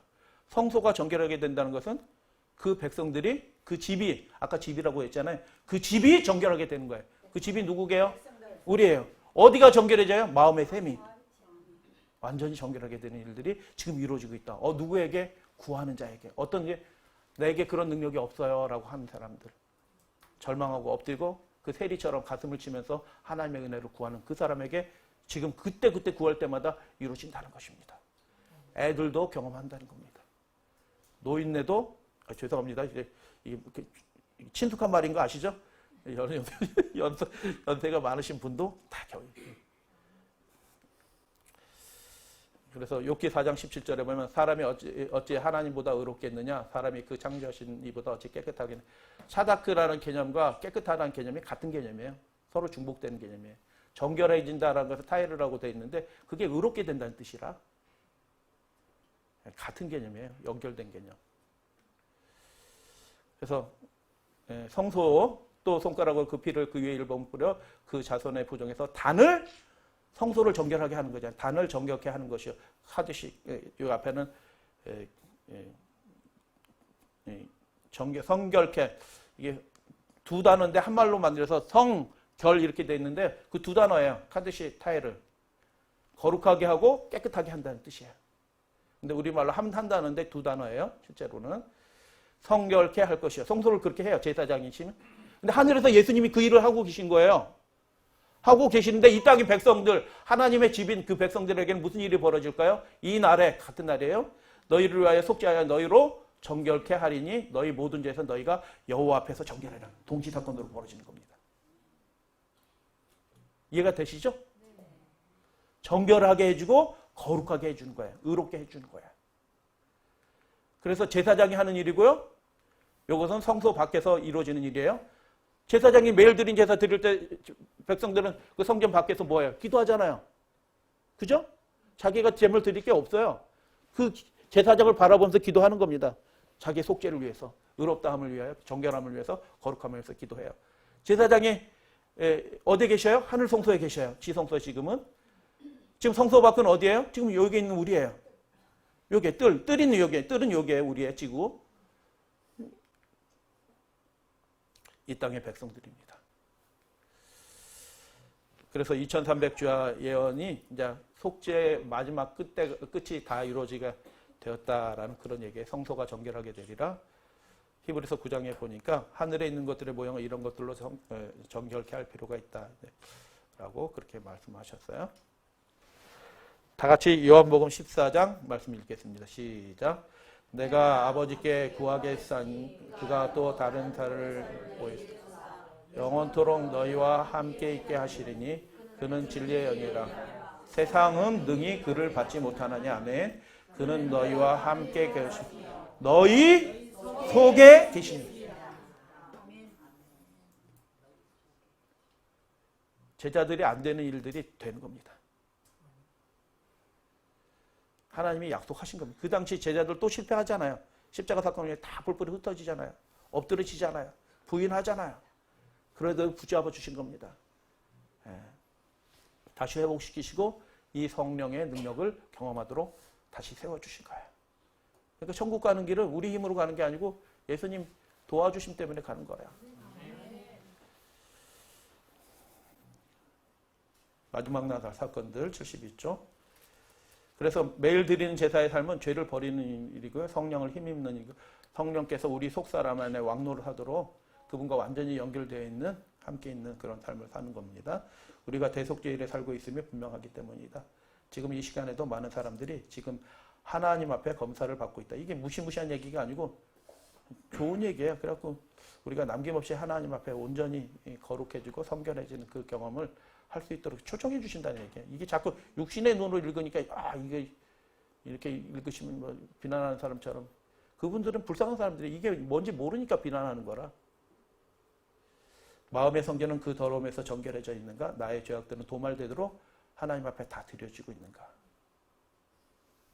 다 드려지는 건 전적으로 굴복한다는 거예요. 하나님, 제가 죄덩어리더라고요. 몇 가지는 해결했는데 제일 중요한 것들은 여전히 해결되지 않고 있더라고요. 하나님, 제가 죄인입니다. 라고 엎드려지는, 다 고백되는 일. 그래서 하나님 앞에 그것들에 대해서 회개하고 있는가? 버리지 않는 죄는 사함을 받지 못하는 겁니다. 이게 무슨 뜻이냐 하면 하나님 앞에 온전히 다 굴복했느냐 이런 얘기예요. 임신했는데 반쯤 임신하는 게 가능해요? 저는 임신 안 해봐서 잘 모르는데 임신하는데 반쯤 임신하는 게 가능한가요? 성령이 우리 안에 반쯤 거하시는 게 가능할까요? 계시든 안 계시든 그겁니다. 연결돼 있으면 충만하게 연결되는 거고요. 연결이 끊어지면 우리가 죄 가운데서 계속 연결돼 있어요. 함께 있어야 되고요. 그분이 안에 우리가 완전히 그분이 계속 역사하실 수 있도록 우리가 그렇게 내어 맡겨 드리는 거예요. 그게 매일 드리는 삶.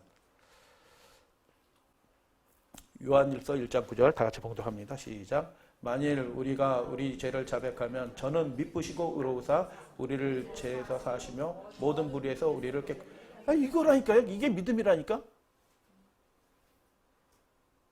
죄 사하시면서만 딱 끊어내고 할렐루야 아멘 행복해요 주님 사랑해요 이렇게 하는 게 아니고요. 그분은 죄에서 해방시키는 거예요. 마귀에게 사로잡혀서 18년도 꼬부러져서 꼼짝도 못한 그 여인을 마귀에서 풀어놓아 다니게 자유롭게 다니게 하시는 거예요. 하나님의 집을 대제사장이 다스리신대요. 은혜가 왕노릇한대요. 그래서 어떻게 해요? 모든 불의에서 우리를 정결케 거룩하게 깨끗하게 그분이 약속하신 미쁘시고 신실하신 그분이 그렇게 해주신다라는 겁니다. 이 성경 구절이 죄 용서에 관한 성경 구절이 아니라 다 그렇게 외우고 할렐루야 아멘 하고 하는데 이게 죄 용서에 관한 성경 구절이 아니고 실제적인 거룩한 능력을 경험하라라는 대제사장이신 예수님의 초청인 겁니다. 그대는 대속죄를 위해서 특별한 준비가 필요한 것을 이해해야 한다. 우리는 우리 죄가 없어지기 원하며 아멘. 우리는 그것들이 심판전에 없어지도록 고백하기를 원한다. 아멘. 낙심하며 가지 말고 잘해냈다고 포기할 필요는 없어요. 우리가 그 안에 있어요 이미. 부르심을 받고 있는 겁니다. 얼마나 감사한지 몰라요. 우리 그리스도께서 모든 불의에서 그대를 깨끗게 하실 수 있다는 것을 어떻게 알아? 믿으라. 그게 예수 믿음이에요. 우리는 죄를 그쳐야 된다. 죄를 그치게 해주신 거예요. 마음의 샘에서 더러운 것들이 샘을 다 바꿔주시기 때문에 죄가 그쳐지는 거예요. 하나님의 법을 버린 교회는 그 일들이 안 이루어진다는 겁니다. 죄의 심각성을 깨닫지 못하기 때문에 그 일들을 구하지 않아요. 율법과 복음이라는 우리나라에서 바울 신학 30년 연구한 대가예요. 우리 교회는 아니고요. 저 총신대 교수예요. 지난번에 총장으로 나오셨는데 이분이 안 되셨고 다른 분이 되셨어요. 바울 신학 30년 연구하니까 보입니다. 희미하게라도 보입니다. 율법 폐기한 것 같기도 하고 율법 폐기하지 않은 것 같기도 하고 이게 도대체 뭐야? 이렇게 된 겁니다. 그런데 이게 그 모든 것을 이해하는 그 핵심적인 게 있는데 그게 언약 신학이다. 하나님께서 약속하셨기 때문에 그 일이 된다라는 뜻이에요. 이분이 연구하다 보면 30년 연구하다 보면 그게 보이기 시작한 겁니다. 그런데 이 책을 읽으실 필요 없어요. 뭐 신학적인 논리 반복이 계속되고 좀 재미도 없고 그래요. 우리는 이 성경 말씀 읽으시면 돼요. 할렐루야. 구하시면 돼요. 그런데 좋은 분이란 뜻이에요. 제가 그 당시 총장이신 이 김의원 총장이 그 서문에 이렇게 썼어요. 이 중요한 책에 복음과 율법이라는. 어떤 교회는 율법 폐했고 복음이다, 복음시다 이렇게 얘기했는데 다 가짜입니다. 완벽하게 가짜. 근데 이분이 길게 쓰지도 않고 아주 짧게 강렬하게 쓰셨는데 서문을 새 언약의 백성이 성령으로 순종의 삶을 통하여 율법의 내용을 뭐 할 수 있다? 실현할 수 있다는 사실은 눈이 좀 뜨여졌네. 그죠? 근데 이론이 아니고 경험이라 이거는. 이제 이론적으로 그걸 좀 아시는 거예요. 희미하게 또 보이기도 하고 경험도 하고. 근데 이게 실제 산 경험이라. 한국교회가 망했습니다라고 선언을 한 겁니다. 왜 망했냐? 하나님의 그 거룩한 율법, 우리의 삶에 이렇게 살라라고 명령하신, 그렇게 살면 구원을 얻으리라고 말씀하신 그 계명을, 율법을 버렸기 때문에 한국교회가 망했습니다라고 그렇게 기록한 겁니다. 율법을 버려서. 은혜만 강조하고 그게 가짜 믿음이다라고 선포한 겁니다. 소금의 역할을 잃었다. 이 소금의 역할을 잃었다는 얘기가 쉽게 얘기하면 뭐예요? 소금이 죽었다는 뜻이에요? 그게 말이 죽었다는, 소금이 죽었다는 뜻이라니요. 그게 다 실제는 우리잖아요. 우리 삶이잖아요.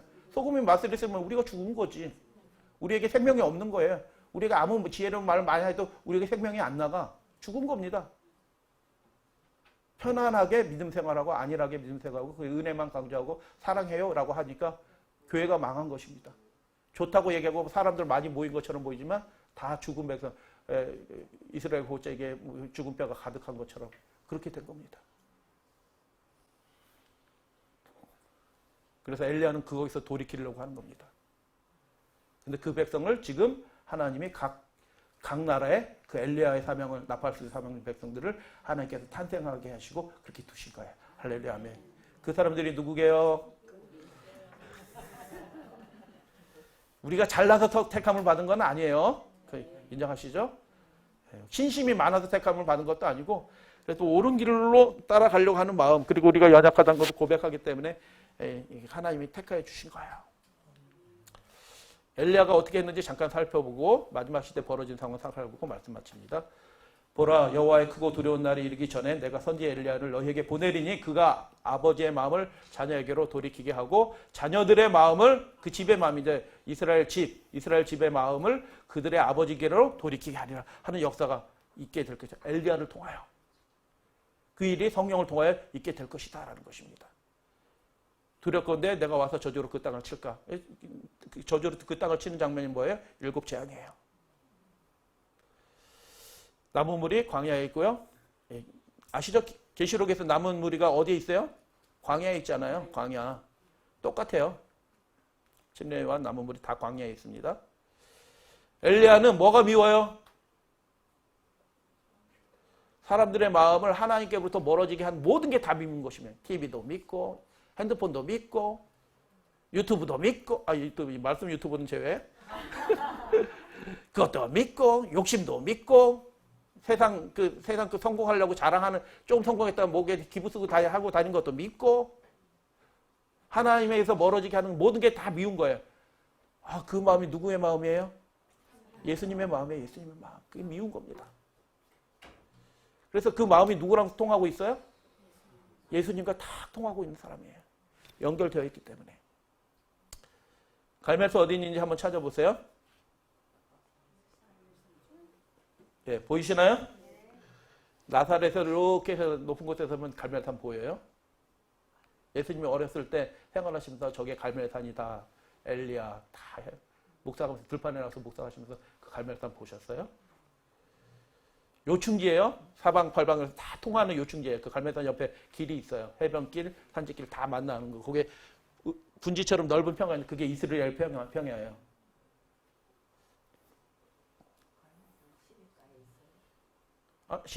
그 옆에 시내가 있죠. 요 골짜기에 있으니까 시내가 있어요. 맞습니다. 모든 길이 다 산지길, 해변길, 저 골짜기를 다 모이는 요충지예요. 이게 수수께끼 같은 말인데요. 이제 말씀을 이렇게 계속 읽다 보면 이제 보이기 시작해요. 많은 날이 지나고 제3년에 여호와의 말씀이 엘리야에게 임하여 뜬금없이 임한 겁니다. 너는 가서 아합에게 보이라. 내가 비를 지면에 내리리라. 이게 무슨 뜻이에요? 비 내리는 때 비가 왜 안 내려요 지금? 그들의 불순종과 계명을 어기고 죄악 가운데 있기 때문에 비가 그쳐진 거거든요. 근데 지금 아합은 회개했어요? 안 했어요? 이세벨을 그대로 죄악 계속 범하고 있잖아요. 바알과 아세라 신상에서 계속 절하고 있거든요. 이스라엘 백성. 그런데 비를 내려? 이게 무슨 뜻이야? 회개도 안 했는데 비를 내려주신대. 이게 무슨 뜻이게? 근데 요 말씀 한마디만 딱 해도 선지자는 딱 알아듣는 겁니다. 하나님이 비를 내리신다는 얘기는 그 우상의 죄악에서 하나님께서 이 백성들을 떠나게 해주시겠다. 그 일들을 하나님께서 하시겠다라는 그런 일이구나. 이렇게 딱 알아듣는 겁니다. 그 시키지도 않은데 이 말씀 한마디 했는데 다 가가지고 아합한테 가가지고 다 모아라. 850명 다 모여. 어디로 모여? 바알 신은 어디에 사는 신이게요? 산에서 사는 신이라. 바알 신은 무엇 하는 신이라? 할렐루야. 정확하게 알고 계시네. 비를 내리는 신이라. 그래? 다 모아라. 다 끝내려고 하나님이 이 일을 죄악을 끝내시기 위해서 일어서시겠다라는 말씀으로 이걸 딱 들리는 거예요. 이 말씀만 했는데 가가지고 다 모아! 모이자! 니네 신 어디 산신이라고 그랬지? 그래! 갈멜 신단으로 모이자! 다 모아라! 하나님이 끝장내실 걸 아셨기 때문에 그렇게 하는 겁니다. 선지자가. 자기 목숨이 날아갈 수도 있는데 하나님이 그 일을 하실 거 확실한 겁니다. 그리고 갈멜산에 불이 내린 겁니다. 연기가 다 올라가는데 동서남북 사방에서 다 보이는 겁니다. 하나님이 임재하셨다라는 것을 표적처럼 다 보이는 겁니다. 실제로 저 갈멜산이에요. 동서남북에서 다 보이거든요. 하나님이 살아계십니다. 그분께로 돌아서야 됩니다. 비를 내리라는 그 한마디 말 속에 그 하나님께서 이런 일을 하실 거라는 그 얘기를 다 알아듣고 아무것도 깨닫지 못한 백성들이 있지만 그 혈혈 달신 그 사람의 의무를 다하기 위해서 그 일을 하기 위해서 목숨을 걸고 왕 앞으로 나가서 그 일을 하는 겁니다. 다 모으세요. 그래서 서로 안 내리면 어떻게 엘리야 잡혀서 거기서 죽는 겁니다. 그런데 엘리야는 무엇을 확신했어요? 말씀하신 그분이 이룰 것을 확신한 겁니다. 할렐루야 아멘. 아멘. 마지막 시대 하나님께서 예언하신 말씀하신 일을 이루실 거예요. 아멘. 엘리야의 사명을 가진 사람은 어떻게 해요? 그 이루실 걸 믿고 이루어진 일은 하나도 없어요. 여기 죄악 가운데 있고 막 예수님 언제 재림할지도 몰라. 근데 이때 하신다고 하셨으니까 그 일을 이루시고 믿고 우리의 삶을 주님께 드리는 것입니다. 그 사람들이 나팔수 14만 4천 엘리야의 사명 감당하는 사람들이에요. 그냥 교회 다닌 사람은 아니에요.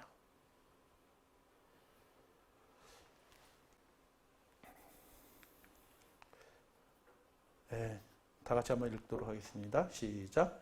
저녁 소재 드릴 때 이르러 선지자 엘리야가 나가서 말하되 아브라함과 이삭과 이스라엘 하나님 여호와에서 기도한. 그래서 저녁 제사 드릴 때 딱 드려야 하고 이에 여호와의 불이 하나님께서 응답하신 것입니다. 네, 도랑을 핥은지라라고 되어 있어요. 근데 그 전에 은혜로운 장면은 무엇이냐면 통 넷의 물을 가져다가 번제물과 나무 위에 부으라. 다시 그리하라. 세 번째로 그리하라. 그리하여 세 번째로 그리하니 물이 제단으로 둘이 흐르고 도랑에 물이 가득 찼더라. 이게 은혜로운 장면입니다. 이름 없는 하나님의 성도들이 기근이니까 물이 금값이에요. 이해가 되시죠? 그 물을 하나님의 제단 위에 다 부어드리는 겁니다. 우리의 재물이 우리의 가정을 위해서 살아가야 될 재물인데 시간인데 그것을 하나님의 나라를 위해서 다 드리는 겁니다. 12통. 그래서 엘리야와 믿음을 같이 나눈 그 이름 없는 사람들이 거기에 있었던 것입니다. 성전에 그 전제처럼 전제가 있는 거 아시죠? 소제와 전제. 전제는 부어드리는 제사예요. 전제처럼 부어드린 사람들. 우리의 삶을, 우리의 재물을, 우리의 시간을 무너진 재단을 회복된 그 일에 우리가 드리는 사람. 가득 찼더라. 그리고 하나님이 불로응답하신 것입니다. 우상이 없애니 비가 오는 겁니다. 그 한마디 했는데 엘리야가 그 장면을 쫙 그 다음에 이렇게 하는 거예요. 조금의 구름과 바람이 일어나서 하늘이 캄캄해지면 큰 비가 내리는지라 우성이 앞생깁니다. 우리에게 은혜의 단비가 내립니다. 성령이 임합니다. 그분과 완전히 삶 연결을 통해서 우리가 완전히 굴복하고 우리의 정결한 템이 이렇게 정결하게 되면 하나님께서 은혜의 단비로 우리에게 하늘에 계신 저희들의 아버지 하나님, 저희들이 어둠 속에 살아알고 우리의 지식과 지혜를 경험을 의지해서 살아온 적이 얼마나 많은지 모릅니다. 하나님의 뜻대로 살려고 노력도 했고 열심히 결심도 하고 살아왔지만 그 일들이 잘 되지 않았음을 하나님 고백합니다. 이제 하나님의 능력을 저희들 구하오니 하나님의 성령이 우리 속에 충만하게 임재하게 하여 주시고 우리가 완전히 주님 앞에 엎드리고 굴복하게 되므로 하나님께서 원하시는 대로 우리의 삶을 거룩하고 정결하게 하여 주시옵소서. 하나님 약속하신 그 일들이 이루어질 것이라고 말씀해 주셨고 구약 성경의 예언을 통하여 또 계시록을 통하여 보여주신 그 일들이 이루어지고 있는 시대에 살고 있습니다. 하나님 저희들 14만 4천 되게 해주시고 흰옷 입은 거룩한 무리 되게 해주셔서 나팔수의 사명을 감당하며 그리고 우리가 먼저 그 의의 능력을 경험하면서 큰 소리로 힘있게 주님의 나라와 복음을 전파하는데 쓰임받는 우리 믿음의 가족 되게 하여 주시옵소서. 하나님 아버지, 우리가 우리 자신을 의지하지 않고 지성소에 계신 우리를 하나님의 집을 다스리신 우리 맏형이신 예수님을 믿습니다. 하나님 주님을 날마다 그렇게 바라보고 붙잡는 저희들 되게 하여 주셨기를 우리 주님 예수님 이름으로 축복하며 기도드립니다. 아멘.